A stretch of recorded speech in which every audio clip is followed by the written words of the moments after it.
Hey, everybody, welcome to Texas Three Steps, a recap show of the week. We've got a great show ahead of us. Let's get into it. Yeah, we're going to start with NFL, and obviously we're going to start with the big news of the week. Dak went down with a very terrible injury. Gruesome. Well, one of the worst we've seen this year in a long time. Poor Dak. That's all I can say. Probably really the worst injury I've seen since Alex Smith a couple years back. Yeah.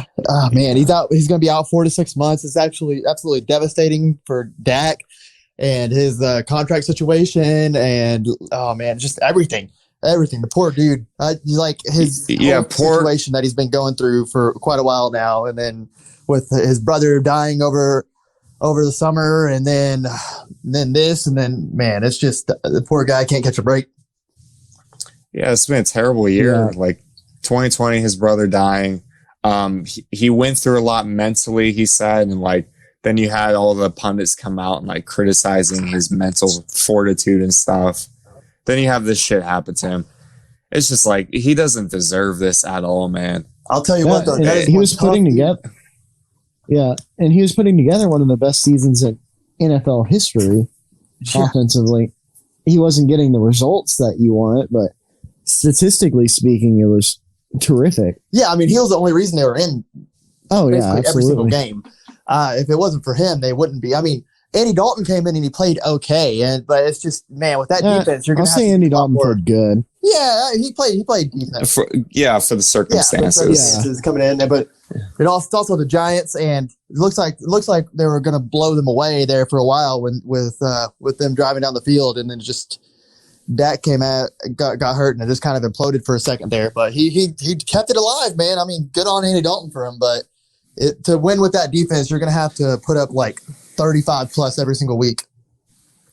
Yeah, let's talk about the outlook of the year now that Dak is gone. And they also they lost one of their linemen, right? Yeah. Torn ACL. No, they lost Who was that? Tristan Hill. Tristan Hill. Yeah. So 2 devastating injuries.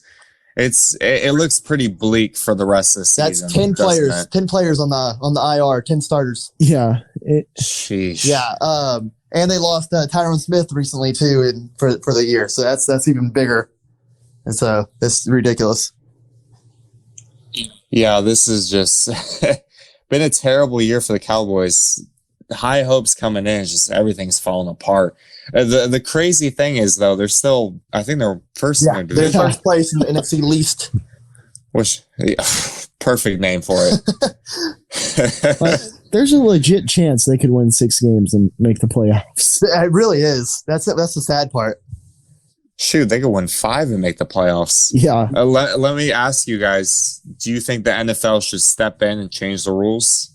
And there should be like a threshold they have to reach to make the playoffs? It doesn't really happen that often, so I don't think so. Yeah, it's kind of an outlier when it does happen. Yeah. You'll have like teams going through ridiculous amounts of injuries or something like this, and they just all happen to be in the same division.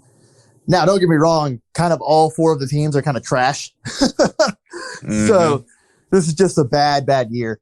So I don't know. I wouldn't change it at this point, but you gotta, if you're a team like likely out of what's the division, the Rams and the Seahawks and NFC West. Yeah, NFC West. You're in the West this year. You're probably going to be really, really mad about missing a playoff spot to NFC East teams. So it's going to get blown out in the first round. Easily. There is 7 though. So either the Seahawks. 7 teams. So I mean, it's really not that huge of a deal because I mean, you're still getting that team that would have gotten robbed is probably getting in anyways. Yeah, that's true. But obviously, NFL fans are not going to be happy when probably the Cowboys play either the Packers or the Seahawks and just get torched. Yeah, with Andy Dalton, who's not going to be able to keep up by any means. Y'all think Andy Dalton is how do you think Andy Dalton's going to do the rest of the season? What are your hopes? So I think the Cowboys offense, it was elite with Dak Prescott. I think it's going to be good with Andy Dalton. I was about to say the same thing. I think Andy Dalton's a very serviceable quarterback in the NFL. I'm surprised that he signed with Dallas as a backup. He's very much starter capability. I mean, he would be a back-end NFL starter, but he's still NFL starter all the same, you know? Yeah, and this is probably going to be the best team he's played on in like five years. Oh, yeah. Offensively. Yeah, no, all around. Yeah, The exactly. Bengals were awful. I don't know that defense. No, might yeah, be I was about to say. worse. Yeah, the defense is. That might be worse than the Bengals defense last year. For sure. To give up 34 to that Giants team was terrible. 27 because of pick six. I mean, yeah, but they were still, averaging 12 that's points a still way game, too Cody. many. Yeah, and Jason Garrett. What my thoughts on that were, it's going to be an outlier game for the Giants because Jason Garrett's trying to prove a point to the Cowboys. Hey, he was looking creative as hell though. in that game alone. Then next week they'll score 3 points. Oh, for sure. Yeah, and they'll go 0-6 and still not be far off the lead, which is It's crazy. ridiculous. Yeah. Shitty-ass division. You got to figure the Cowboys are probably going to lose next week to the Cardinals, and then honestly, they don't have a hard schedule for the next few games after that. But it's just when they're going to have to play some actual competition. I mean, every team's actual competition to this defense. So, but Yeah. man, I just don't think. I think Andy Dalton's gonna be serviceable, and I don't think that you're gonna have like drop offs for your talented receiver core, or even Zeke for that matter. It's just I think Zeke's gonna have to step up even more. They're gonna have to. He's gonna have to do more than 19 carries a game. They're gonna need 25. Oh yeah, plus it's gonna from go. him. They're gonna have to lead. Yeah, it's gonna go back to an offensive style that was much of like them in Dak's rookie year, where it was a lot of handoffs, a lot of just moving off of running the ball. They're gonna need that for sure. Absolutely, but I just don't see him being able to step in and keep the team afloat for like really honestly playoff chances unless everybody else in the NFC East continues to just be god awful. Which they will be, I think. So I think the only team you got to worry about is the Eagles. It seems like Carson Wentz is still garbage, but he's doing enough for them to be. As a Cowboys fan, I would game. honestly be so mad about them making the playoffs at 6-10 because I want that top 10. Yeah, you would be a top 10 pick or top 12 at least, and then you would make the playoffs and then you'd be in the 20s with a 6-10 record, and it would ruin everything. Honestly, you just need to try. Andy Dalton's going to be good to keep these receivers like CeeDee Lamb developing, but man, it's just I just don't see Dalton will be good for the offense. Yeah. But what y'all are saying is you're rooting for either the Eagles or the Washington football team to win. Oh, I am. That's basically what I am. I want a top 10 pick coming back with Dak next year. Yeah, get a O lineman to help protect him, or somebody on the defensive side of the ball that could be a superstar. Yeah, that's what they need for sure. But speaking of the Washington football team, so the other day, obviously we had a terrible injury with Dak, but we had a great triumphant return from Alex Smith for the Washington football team, who I don't know about y'all. I did not know he's already ready to go. I didn't know he was. I know they had him as the backup, but I didn't know he was able to go in there and do what he did the other day. He was effective on that freaking bionic leg. He got sacked 5 times, didn't he? Yeah, and I bet I didn't watch the game, but I bet the fans, every time he went down, they're probably holding their breath. Oh, for sure. That's just got to be so scary. And if you're Alex Smith, I bet you're worried every time you're getting touched. Yeah. Oh, yeah. That's got to be in the back of your just mind. The fact that his wife definitely. Yeah. Yeah, it's good for him. That's amazing. Like everything he's gone through to be back so quickly. And now having the possibility to maybe start next week. I don't know if he'll start. I mean, the QB who's starting over him got a concussion, I'm pretty sure. Oh, okay. And they're looking start. to move Dwayne Haskins. What? They're going to move away from that awful quarterback? Yeah, isn't that crazy? That's pretty insane that it's that fast. But man, he hasn't performed, but they haven't given him any help whatsoever. I mean, yeah, it's the Redskins. Yeah. It's not the Redskins. Yeah, sorry, we do that every single week. Washington football team. Every week. We didn't do it last week, shockingly. Well, we didn't talk about him. That's because we didn't talk about them. True. Rightly so. And this will probably be one of the last times we talk about them, unless Alex Smith just starts balling out there. Hopefully he Alex does. Smith for MVP. I'd much rather them win the division. Wouldn't that be crazy? He just starts putting up like 500 yards a week, catches up to everyone. Yeah. Dak's going to win comeback player of the year next year. Hey, just give it to Alex Smith already, because just the fact that he's already here, he deserves it. Just for stepping on the field. Him. Again, he deserves comeback player of the year. I mean, he almost lost his leg. Agree. Yeah. How wild is that? And he's still playing football. and he's still effective. And we couldn't do anything. He's literally got one leg. He's playing on one leg, and he's still way better than us. It's amazing. By far. And he's still better than Dwayne Haskins. That's got hurt his ego. You're telling me this freaking man who's probably like on a peg leg or something going out here kicking my ass? The dude from Family Guy. Yeah, exactly. Gotta be kidding me. Hey, man, you should have played better. You should have played better. We're all hurting. Hey, man. Anything else you guys want to talk about? Anything that stood out to you? We got a few more minutes. Yeah, the Browns are actually pretty dang good. Which honestly, I was rooting for it. I was rooting for Baker Mayfield to actually start proving himself a bit, because honestly, it's just kind of fun watching his commercials. I really actually enjoy them. So, yeah, we're gonna get more of those now. Oh yeah, no. Here's something that stood out to me. The Raiders beat the Chiefs in Arrowhead. Derek Carr had 347 yards and 3 touchdowns. Here's the thing. They were awesome. Let me ask you guys, those two teams, Browns and Raiders. First of all, let's start with the QBs. Which one do you think is more legit? And then which teams do you think are more legit? I think Carr is the more legit quarterback, just based off the fact that he's actually had a pretty good season before. Solid. Yeah, solid. I was trying to find a good word, because I think he was a little better than solid. Somewhere between solid and good. Slightly more solid. I think Baker. I think Baker's the better quarterback. And I'm basing mine off of stats, though. Yeah, I get that.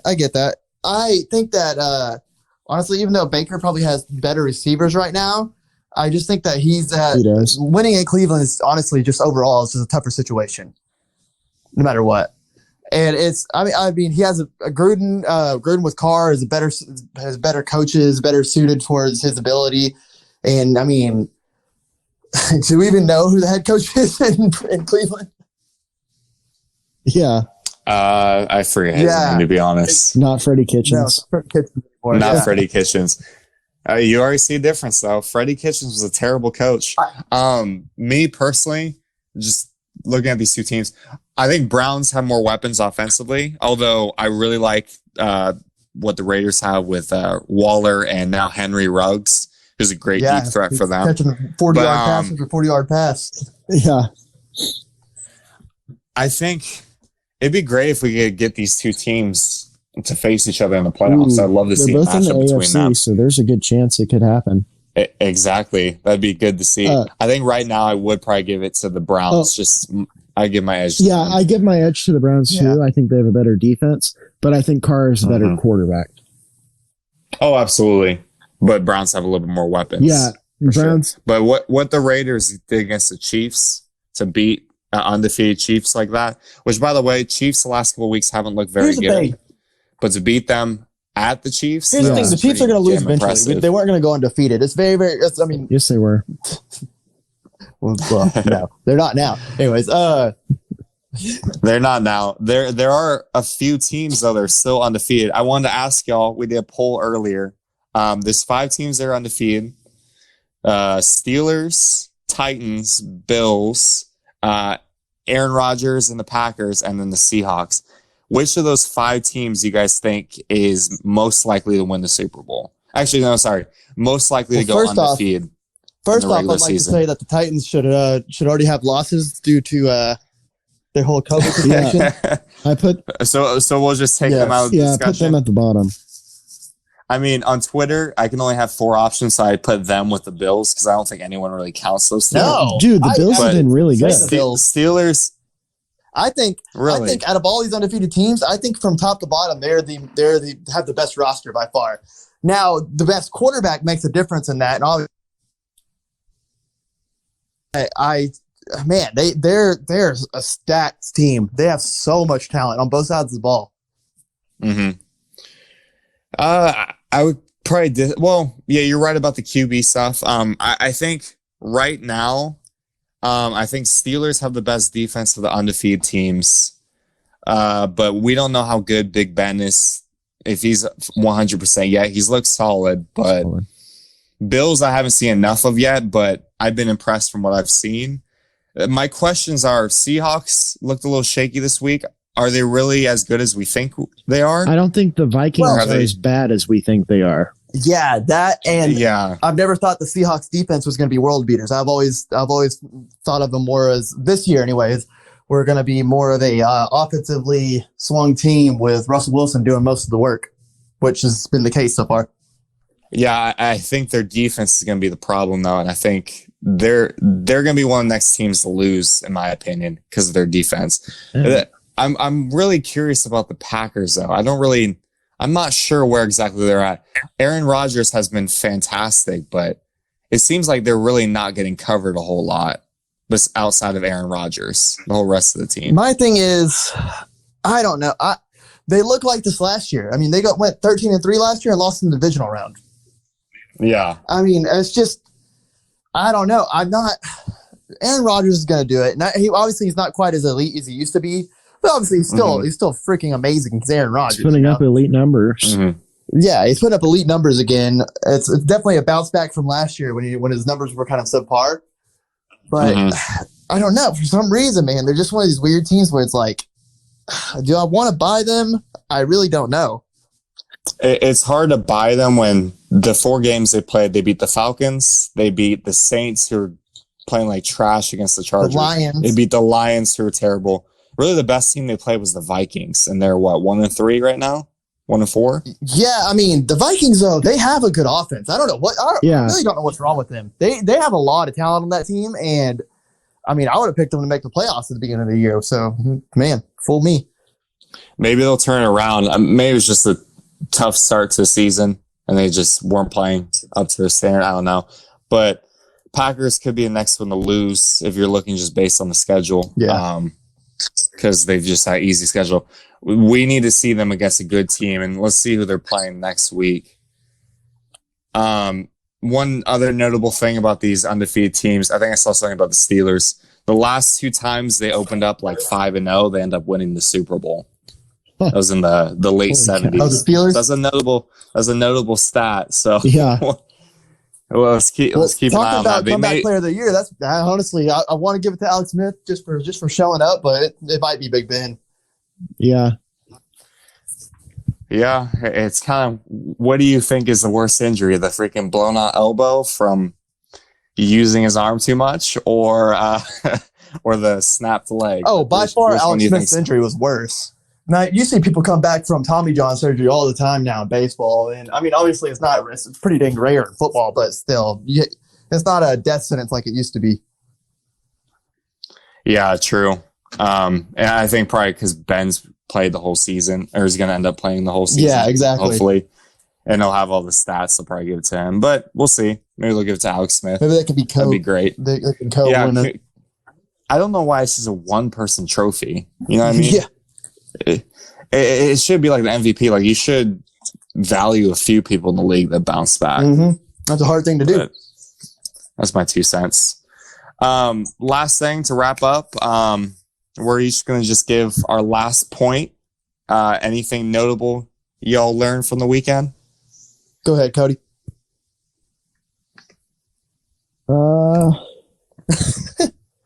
Let's take a second to thank our sponsors. Gather your thoughts. Yeah, Dr. Pepper. While y'all are thinking, the one thing I wanted to note is Texans look good without Bill O'Brien. That is my last point of the day. Lol.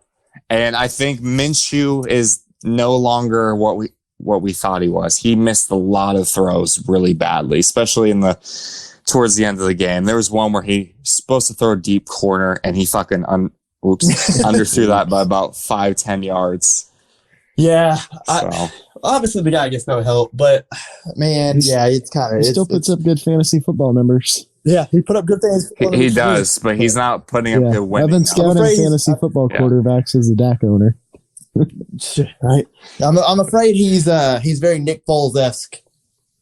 Or not Nick Foles-esque. I mean, Fitzpatrick-esque. Yeah.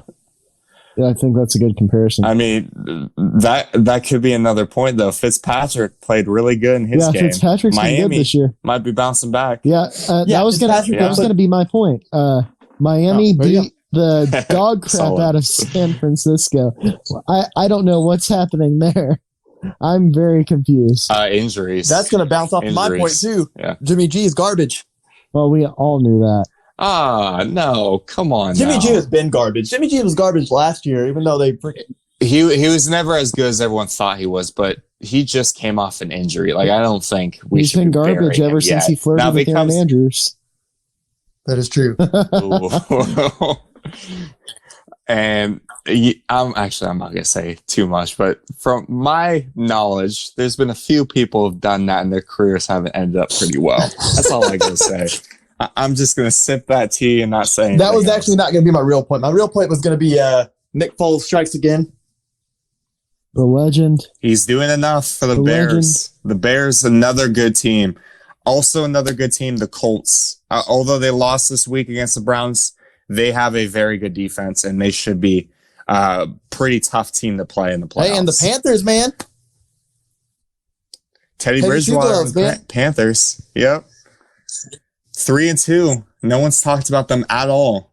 It's kind of surprising. Because they're in a division with Tom Brady and Drew Brees. Old man Brees. Hey, man, Matt Rule. Yeah. Oh, and the Falcons. Last little bit, the Falcons fired finally head coach. Oh, yeah, we forgot about that. I guess no one really cared that much. Just kind of expected. Yeah. They fired their GM, blow that many big leads. I mean, you deserve to go. Yeah, I agree. Yeah, I think it was more expected for Bill O'Brien, or it was more anticipated for Bill O'Brien to get fired. Everyone was waiting for that. Yeah, and fans want it more. Mm-hmm. Nobody really gives a damn about that. Nobody cares about the Dan Quinn. Oh, yeah, exactly. Oh, yeah. Anyways, that's it for our recap of the NFL weekend. It was a good weekend. AFC is looking very strong right now. NFC's also got some good teams, and there's a lot to be keeping an eye on. Definitely be checking on all these games this week, and we'll have our picks on Friday on some of the games we find interesting. Hopefully we'll pick differently, but fun year of NFL. Let's get. No, it's you. You always copy me. I send my picks in before you. NFL's a lot of fun right now, and it's going to keep being more and more fun. So we'll keep it going with these recaps. It will be fun if you're a fan of a Texas team. Yeah. It's true. Hey, but if you're fans of the Texans, do you just go for two the rest of the season and go for it on fourth down? Oh, yeah, do it. Yeah, trick plays all the time. Just have fun. Pick, so. Yeah, just do it. Nike. Ball out. Just do it. Anyways, that's the end of NFL, and we're going to move on to college football and do a recap of college football. Another crazy week of college football. And we move on to college football. Another week of chaos. I feel like I'm just going to keep saying this. It's like Groundhog Day. Yeah. Well, where do we begin? I think we begin with my beloved team that continues to ship the bed. The loss again. Woo! There's nothing worse than being in the game of the year and being on the losing end Texas of it. Longhorn fan. Or being a Texas Longhorn fan. You could be a Texas A&M fan.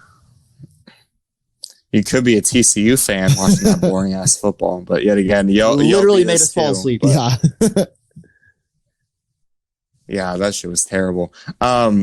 Oklahoma bounced back to beat Texas, and I don't know what to say about Texas at this point. Not back. They're not back. We're gonna keep saying this. They're not back, and they're not gonna be back for a while. I think the Tom Herman era might be over. If this is the best you can do with your senior star quarterback, lose to he's doing everything he can. Yeah. But he could have done better. The offensive line was garbage this game. But when you lose to an Oklahoma team that's everyone was saying is rebuilding and has a freshman quarterback that's been struggling and struggled in this game, he got benched originally and then came back and lit Texas on fire. You can't lose this game. Like, you can't lose to TCU, and then you can't lose to Oklahoma. Well, it's tradition for UT to lose to TCU, though. I guess, but when was the last time Texas lost 2 games in a row? It's been a while. When was the last time Texas was top 25? Like 2 years ago, 3 years ago. Yeah, it's been a while. Charlie Strong's last year. Since Ellinger was a freshman, we've been ranked basically. And we're back to mediocrity again. Texas has been mediocre since. Another bad coach. Aside from 1 year since Mac Brown left. You know what's sad? I mean, is that Tom Herman left Houston after they offered him they offered him the same amount of money too. They literally gave him like the same contract offer basically, and he could have had a job for life with building up that program. But he left and bailed for Texas, and this happens. Could have been that program's Gary Patterson. Yeah. Yeah, he should have stayed there. Should have taken that money. UT could go hire another overrated coach. Right. Yeah, now y'all hear the rumors. Oh, Urban Meyer. Bring in Urban Meyer. I don't want Urban Meyer. You should. Why, who are you going to get instead? Why? Please, anyone Charlie else? Strong? You want him back? We need someone who changes the culture, makes a winning culture again, and then also develops players. And also isn't going to quit after 2 years. We need someone who's going to be the head coach for a long time. We need a Mac Brown situation when he was hired the first time after. I think Texas was really good and they struggled. And basically Mac Brown came in and he built Urban was with Ohio State for like 8 years. We need someone who's... He was there for a while. Yeah, he was there for a good amount of time. Didn't feel like 8 years. I don't think he's quit twice now as a coach. I don't think you'd be with Texas. Okay, but he would still reestablish we need someone and potentially bring Texas back. Would he? We've had 2 coaches now that are supposed to do that. I know Urban Meyer is one of the greatest coaches of all time, but is there something deeper going on that's maybe not necessarily the coach's fault? Yeah, you know what I mean. So it might be something. I don't know. It's just a program in general. It's kind of poison right now. Yeah, that's what it seems like. It's just like we just can't, because all the players have that, and just like entitledness and and it's just a losing mentality. They think they're entitled to win, but they keep losing. Yeah. And how will Urban Meyer help that? He will just make them more entitled, would he not? I don't know. He turned Utah into something. Just more than anything, I want a coach that's going to be here for 10 years. Okay. Close to 10 years. Who is a guy of the players who will he's out there, he's pumping them up, he's motivating them, but he's actually a good coach. Okay, but what if Strong. What if he comes in and coaches for 5 years and leaves a successor? Like what Ohio... I'm fine with that. But remember, Tom Herman was from Urban Meyer. He's kind of a little diluted from Urban Meyer, point, though. Yeah, a little bit. Yeah, but he comes from the same family tree. Yeah, I think about college football, like Nick Saban, Pete Carroll, like all these great coaches, they all have these family trees. But I think Ryan Day's Ohio State's head coach. I don't think he's doing okay, I would say. Yeah. He's a lot better than Tom Herman. If you can get Urban Meyer, you need to go get him. If there's any chance he wants to coach again, UT has the resources and they absolutely should go get him. They're stupid if they don't, even if he's going to be there for 4 years. You know what? They need a guy, too, that's used to being on a huge program like that. Yeah. Well, obviously, they're going to go after someone like that. My question, you said resources. Any other time, I would believe it'd be very easy to pay him what he wants, but I think Texas just laid off significantly amount of people in the athletic department. They'll find a way to have money for Urban Meyer. The donors will pay for it. How do you think that would look, though, just like if they offered him, $10 million a year or some shit like that? Nobody would say anything. You put Texas... care. No. You don't think so? During this pandemic, you don't think so? Not at all. Okay. I disagree. Like, I think there's been a few different coaches. I think Nick Saban's been under fire. Like, we put him under fire. Like, how he was saying things about the pandemic, and then people were pointing out, hey, you're the richest university person in the state of Alabama. Oh, yeah, there's going to be some salty people like you, but... I just don't think it's going to get some like national coverage or anything. It's going to be like maybe for you don't think Texas is going to get national coverage. He's talking about in terms of money. Maybe it'll be some sort of coverage that like short-term coverage, but once things are back to a normal, I don't think it's going to be a problem. Yeah, I guess it depends on the timing of things. Yeah. If we're still in the middle of a pandemic when they try to hire him, there might be more scrutiny. Honestly, I mean, I think that's the other thing that Urban Meyer brings is he's going to bring more scrutiny to the program. I think, if anything, these players need even more pressure. You're not going to get pressure off your back. I think they're trying to do it. They're trying to do it every single year or every single game by losing. It's like, please just stop. Take your eyes off us. Why are all eyes of Texas upon us? That's why they're trying to change the songs. Please. They need to. Shoots the way we're playing. What about? Let's talk about Oklahoma real quick. Do you think what Spencer Rattler did and the team did? Do you think this is a turning point for them, or no? I think Texas just was not playing that well. Yeah. Okay. I think it's a slight turning point. Cody? He's still going to go through struggles though, but I think they'll start playing better. Also, I picked that one. Do you think? Oh, go ahead. Yeah, you did. I do actually. You want do you have any something? I might, but eat the donut. Eat your donut. So, yeah, random as hell.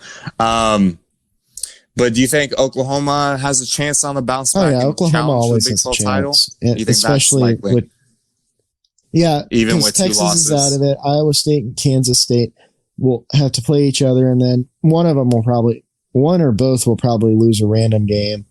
Oklahoma State is going to be the big one for. Here's the weird thing. I don't think Texas is out of this. I think anyone with 2 losses will have a chance, but I think Texas might get a 3rd loss to probably Oklahoma State or Iowa State. But I think, like we said before, I think everybody's going to cannibalize themselves. Oklahoma State's the only team with the chance to make the playoff.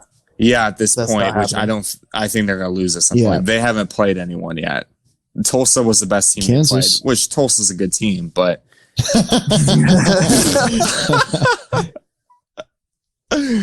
at least some things don't change. Kansas is still pandemic. Fucking terrible. Kansas has been in a pandemic for 15 years. I do think though that this is the best defense that Mike Gundy's had in like 6 years. Yeah, it's a great defense. Yeah. Not just Mike Gundy. I think I wouldn't say all the Big 12 teams. I think this might be some of the best defense. Yeah, probably. In a while. Yeah, only in about 5 years. There's some. I'm not except for Texas, except for Oklahoma, but Iowa State's defense is really good. Baylor's defense is still good. Oklahoma State's defense is still good. It's really weird. Well, they had a boring game, but there still wasn't a whole lot of points put up in that game. A horrible true freshman quarterback. Yeah, true. Yeah. It was like 2 for 18 at some point, and they still won the game.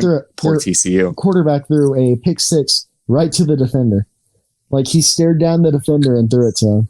Yeah, that was bad. That was so bad. Yeah, it was funny. Yeah, TCU is fun to watch. Texas is fun to watch. But yeah, they're not.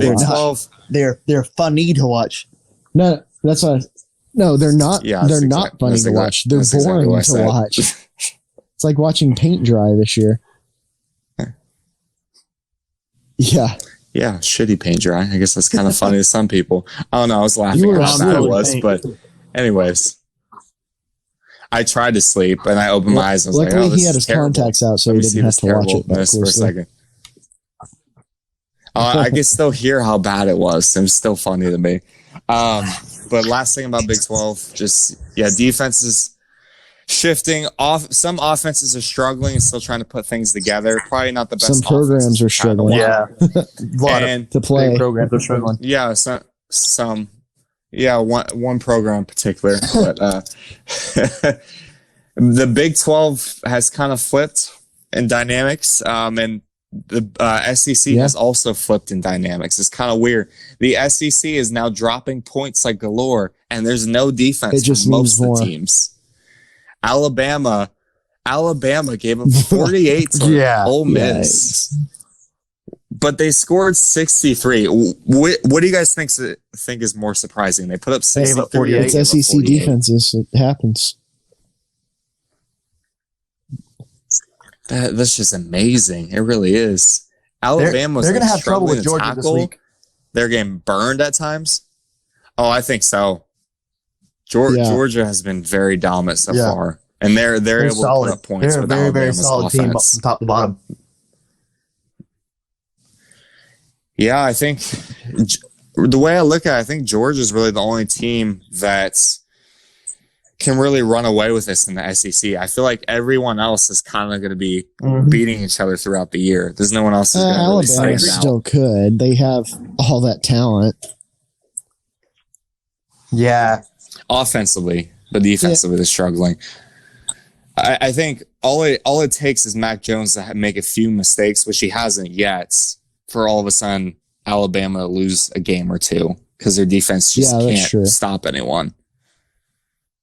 It's really like the Cowboys in a way, except for they're just able to outscore at this point. Pretty much. Yeah.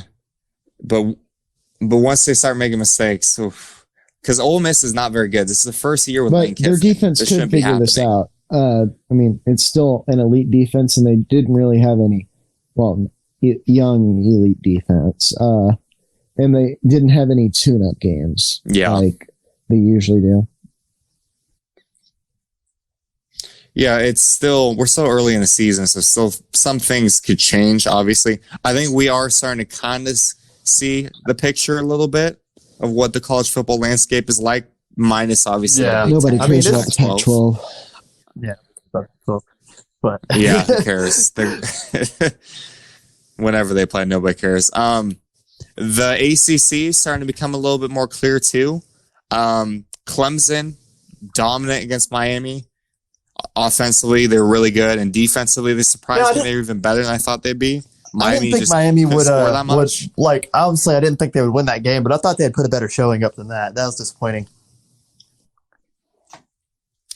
Yeah, defensively, it looked like they were just confused. It was kind of the same in the Louisville game. Clemson just does so many different things, so many different looks. Like I saw them run like a slip screen like 3 different ways in the first quarter. And it just seemed like Miami was just constantly trying to adjust and catch up, and Clemson was just moving. They make it look really easily. They make it field. really easy on Trevor Lawrence. They really do. Oh yeah, absolutely. And even when Trevor Lawrence is not out there, they got this freaking 250-pound linebacker playing QB. His name is like Yes. No, it's that word for word. Something like that. Yeah, you're pretty close. Yeah, 100% correct. First try. Exactly right. It's just Clemson is dominant. I think the only team that could challenge them, I don't think Notre Dame's legit. We've talked about this. Notre Dame's never what everyone thinks they are. Yeah. They're always underachieving. They always start the season like in the top 10 because they don't play anybody, and then when they play somebody, they lose. So they're not legit. North Carolina, though, I think is Notre Dame was losing to Florida State in the third quarter, right? Yeah, and they end up winning by 16. That's what Notre Dame does. They play teams close, then score like a garbage time touchdown to make it look a little better. Notre Dame football, I wouldn't say just as boring, but it's boring like TCU. It's a little more exciting than that. Yeah. They don't play anyone. Notre Dame doesn't play anyone. Those two teams actually play kind of decent opponents sometimes. Kind of, yeah. Notre Dame's going to have to play good teams, and I think they're going to get exposed by Clemson. I was think about to say Notre Dame get destroyed. North Carolina was going to be my Me final too. point today. Well, we can just go into it right now. What's Man, your they final have a point about heck North of a Carolina? rushing attack, man, with Michael Carter and Javonte Williams. They ran for 399 against Virginia Tech, and man, they're going into play. Golly. They're going into play Florida State, man, who just allowed over 300 yards rushing in a loss to Notre Dame. They might just massacre Florida State too. They are a solid team, really old school. It's Mac Brown. Mm-hmm. Yeah, you love to see the way they run the ball, and you love to see Mac Brown lead a team to being in the number top 10 5 right again. now. Tom love Herman to see that. for And the actually, University of Texans number 5, imagine. right behind Notre Dame. Ugh. I can't wait for North Carolina to pass up. It's going to be amazing. I'm going to love it. North Carolina could win by 30 and they wouldn't pass Notre Dame. Mm-hmm. I don't get the Notre Dame. It's such BS. I don't either. It's just because they're like Texas. They're one of those blue blood programs. Seriously, Texas, except yeah. But they don't play anyone, which is freaking annoying. And probably because they're always on NBC and they're like the only college they team play on there. Michigan. Basically, and they play They USC. lose to both those teams when those teams are good. I said, and Manti Te'o's girlfriend. What? Oh wow, we're bringing that joke back. Boo! Go back to 2010, sir. Yeah, something like that. I don't know. I just pulled out my ass. I don't remember when that was. Did I get that right? I think it was 2012 or 2013. Yeah, it seemed like forever ago. That makes more sense. Yeah, something like that. Cody, give me your last Florida point. is not very good. That's all we're going to say. Yeah, Florida's not very good. We're not going to talk about the other team. Yeah, but Florida's not as good as everyone thought they were. They are who we thought they were. Brought A&M Some anonymous team was saying on Saturday. Still behind Florida. Who? Florida's number 10. Wow. That's so ridiculous. I hate when that happens. They should. That's the most love A&M will ever get from so Tyler. ridiculous. Yeah, I mean, honestly, because A&M's one loss was to Bama, and Florida's loss is to A&M. Come on. Yeah, it's so stupid. It really is. But that's rankings for you. We keep changing it like every 10, 20 years, and the rankings are still screwed up. Do you remember when we had the BCS rankings? Oh, jeez. Mm-hmm. Yeah. But to remember, we are doing AP rankings right now. We don't have the BCS. official college football playoff rankings yet. I think Those they are still a little do bit better. BCS. Yeah, I'm exactly. not sure. They might. At least it's on the coaches poll. That's never right. My final point to wrap things up: BYU is quietly getting close to moving in the top Mormons, 10. let's go. Just want to remind everyone of that. Fighting Mormons. Let's see what Mitt Romney's son had. Gunnar Romney. They play Houston. Houston's not really played at all this year, but that's going to be a big game. BYU needs to win that game to probably slide into the top 10. But Gunnar Romney, 4 catches for 80 yards. That kid literally just catches deep balls. I think he averaged like 15 to 20. You said 4 for 80? And that's 20 a catch. Yeah, 4 for 80. Solid day. Longest 52 yards. Solid. Good for him. But yeah, keep an eye on the Fighting Mormons. That does it for our recap of college football. We got another crazy week coming up, and we'll have our picks on Friday for y'all about that. And again, we'll try to pick differently this time. We heard your critiques. We'll try to be different. It's all Tyler's fault. Oh, sorry. One last thing. One last point. LSU's not very good. I could have told you that.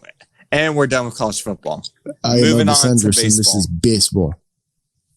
So jumping into baseball, the championship series between the for the American League and National League has been going on. The Tampa Bay Rays just took a 2-0 lead over the Houston Astros. Praise the Lord.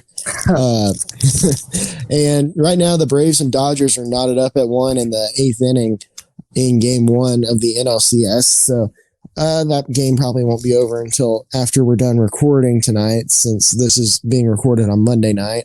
But on a more somber note, we want to talk about something a bit more serious that's been going on here recently within the last 6 months. Yeah, it's been crazy. There have been a lot of former MLB greats that have passed away. Quentin, you want to talk about that? Yeah, for sure. Today, it was today, I believe. Right? Yeah, it was today. The passing of Joe Morgan, another Hall of Famer, phenomenal baseball player. It just makes the last 6 or so months, we've lost Al Kaline, Tom Seaver, Lou Brock, Bob Gibson, Whitey Ford, and Joe Morgan. These guys are all legends of the game. Combined WAR total for all of these players is 494.9. That equals out to an 82.48 average. For reference, Ken Griffey Jr. in his Hall of Fame career, where he hit over 630 home runs,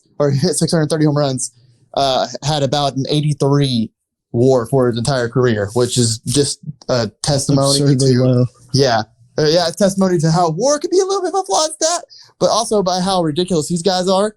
That average is brought down too by Lou Brock, but Lou Brock had a 45.4 WAR, but he still had 3,023 hits. Al Kaline, another ridiculously low one. Yeah, Al Kaline's another member of the 3,000 hit club as well, and the pitchers that sadly passed away: Seaver, Gibson, and Ford. Tom Seaver, 311 wins, a 286 career ERA. Bob Gibson, 251 wins, a 291 career ERA, and Ford, 236 wins and a 275 career ERA. It's sad, man. It's losing Hall of Famers basically across the board, and it's insane. I've never seen a year like this, and 2020 needs to stop. Yeah, for real. It's been a sad year. Lots of deaths happening. Most of them not even COVID related, but just tons of famous people are passing away. Former athletes, actors, so Chadwick on. Boseman, yeah. Chadwick Boseman's probably the one that had me the most shook. Yeah, that was wild. That's insane, man. Jackie Robinson. Yeah, who played Jackie Robinson? Yeah, that's crazy. But that's crazy, and it's sad, and I hope they all rest in peace. But let's get over to something a little bit more exciting and a little more happy. we got some. The Astros losing. Well, the Astros losing for sure. Yeah, that's pretty crazy. Honestly though, this series, them even getting here, is kind of a testimony. It's kind of a testimony to how actually good of a team they are, which it makes it really even more disturbing that they cheated the way they did. Oh yeah, you thought everyone knew how good of a team they were, but when it was released that they were cheating, you're like, did you really need that? Yeah, you're seeing now. Obviously, this team has a talented enough roster to compete even now, and they're strapped for pitching right now too. So it's pretty crazy that they even made it this far. But yeah, so why did you cheat? Kind of got lucky with their matchups. Well, they did get lucky with their matchups. That's true.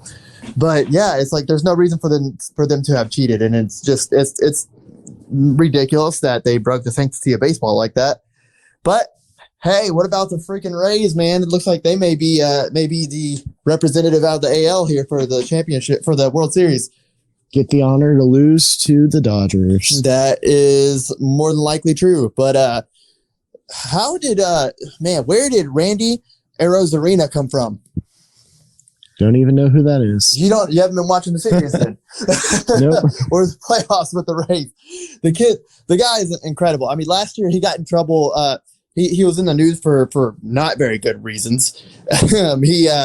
He live streamed back when he was on the Cardinals last year. He live streamed Cardinals manager Mike Schiltz. Sorry, there was a Mike Schmitz and there was a Mike Schiltz. Mike Schiltz was the manager.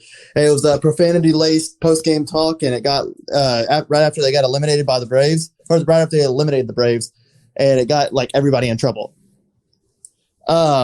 So like, yeah, it went viral. He was kind of ashamed for a while there. It wasn't pretty. And fast forward to now, he's making MLB news like crazy all over the place with his bat. He went 12 for 20 in the first 5 postseason games, including home runs in each of the first 3 games against the Yankees and the ALDS. Always good. Yeah, right. And in the first game against the Astros, he hit the game-winning home run basically. Again, always good to see. He went 2 for 4 tonight. Yeah, he's taken the steps, and they're saying like, man, a lot of them are saying that this guy has really like been one of the most improved players, if not the most improved players in baseball, and he's becoming kind of a breakout guy. And so it's pretty fun to watch, especially going against the Astros, because me and Cody do not like the Astros. Yep. So it's very refreshing to see them lose. Yes, it is. But it's always fun to see a young guy come out of nowhere like that too. Unfortunately, the Rangers can never get that. Shoot, right? Yeah, we'll see. Every team in baseball gets it except the Rangers. I don't know. They had IKF come out this year and really light things. Yeah, true. Him and Solak. Yeah. Sam Huff's sample size was too small. Yeah, but it was promising to see what he got in the little span that he got a chance in. But yeah, you want to jump over the Dodgers real quick?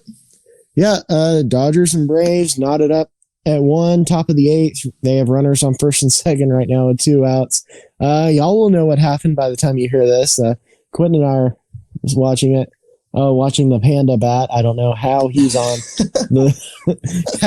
I have no idea how he's on a playoff roster. Oh my God, that's insane to me.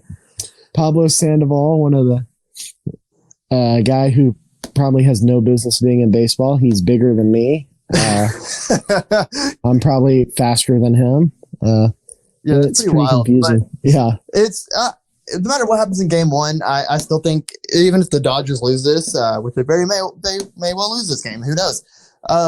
They really worked Walker Buehler's count today, and it really, he was up at 70 pitches by the 4th inning, and then not even like the full 4th inning, which is crazy. That's got to be the Braves' goal to get those Dodgers starters out of the game and try to make them waste their bullpen. Oh, for sure. If the Braves versus Dodgers postseason pitching comparisons up until this game, for the Braves, it was 49 innings pitched, 59 strikeouts, a .92 ERA, and a 169 opponent's batting average, and a .80 WHIP, which is freaking phenomenal. For the Dodgers, 45 innings pitched, 59 strikeouts, a 2 ERA, 178 opponent's batting average, and a .96 WHIP. So they're both it's both phenomenal staffs, and the Braves really needed to show up and work these pitchers more than the Dodgers did, because it's hard to take down that Dodgers team like that. Yeah, I agree, and I think this is probably going to be the best playoff series that we get. Even if it's over in like 5 or 6 games, I still think it's going to be one of the more competitive playoff series that we see. Oh, for sure. I really do think this is going to be the best one. I just think the Braves honestly match up with them pretty well. They do. Yeah, if you're gonna beat the Dodgers, it's just gotta be pitching all the way through. It's got to be power pitching all the way through. Because you got to figure out some way to keep this insane lineup off balance and just uncomfortable at the plate. And it looks like they're doing that in Game 1 so far, and so that's pretty impressive. Yeah, I think that's going to wrap it up. Unless you have anything else you want to say. No, I don't have anything else to add. I just watch this series. It's going to be a really, really good one, and I'm kind of thinking that the Astros might be swept. So hopefully, fingers crossed. We're going to jump on over to basketball next. And moving on to NBA, just ended the championship. Cody, tell us what's up. Yeah, so the Lakers won the NBA championship as the 2019 to 2020 NBA season mercifully comes to a close. I don't think anybody really cared about it, but good for the players, good for the chance. Congrats to LeBron and the Lakers. They finally get to go home. Hey man, J.R. Smith, Jared Dudley, Dwight Howard cared about that, man. Oh yeah, okay. Freaking the bald eagle cared about that. Come on now. Hey, Yeah. did you see them leave Quinn Cook behind on the team bus? Oh, I saw that. This shit was so funny. Poor He guy. literally had to go on. Well, he didn't play, so that's Yeah. probably what he deserved. He didn't even That's deserve true. to go on the bus. LeBron probably told them to leave him there. Oh, probably. He's like, yeah, he gets a ring, but he's got to walk home. Yeah. Did y'all see Rondo's and his kid? His kid was like drinking out of the bottle or something. Yeah, looking like a freaking.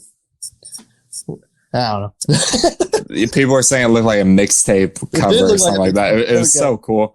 No, as much as the NBA season, NBA playoffs kind of wasn't what everyone wanted it to be, still the celebration was kind of cool to see. Like they did the most that they could in the situation, celebrating without fans. Uh-huh.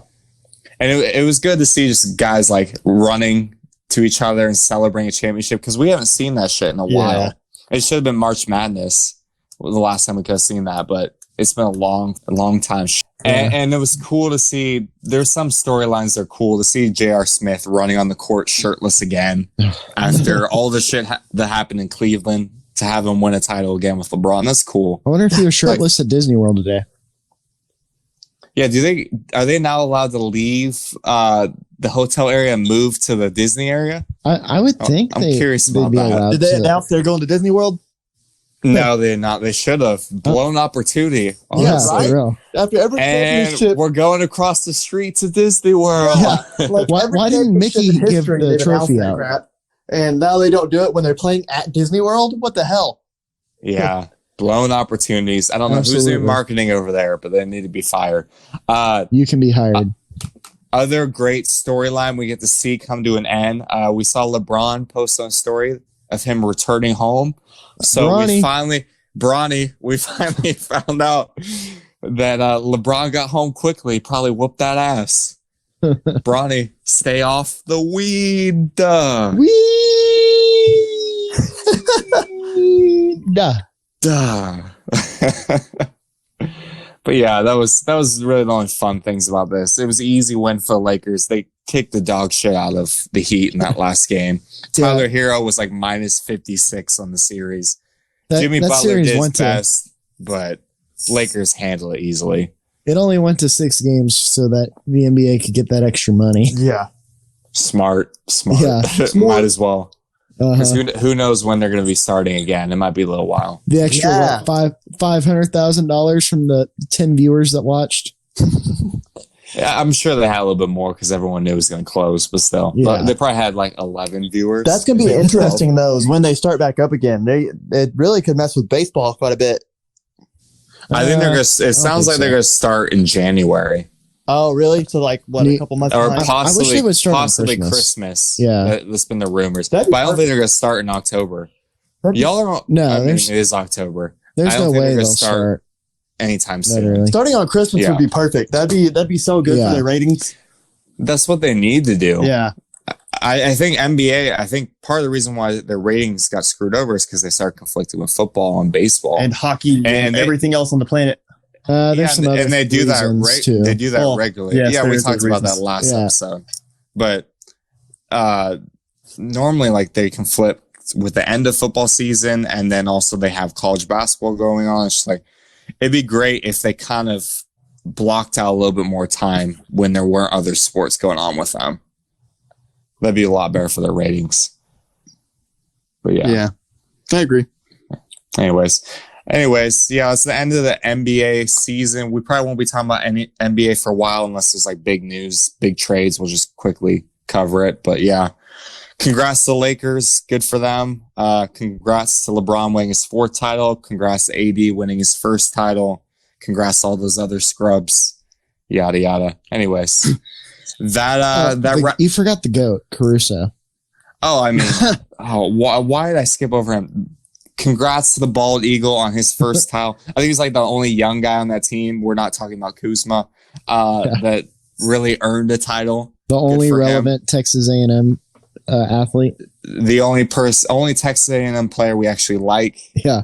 Congrats to him. And yeah, that wraps up our show for today.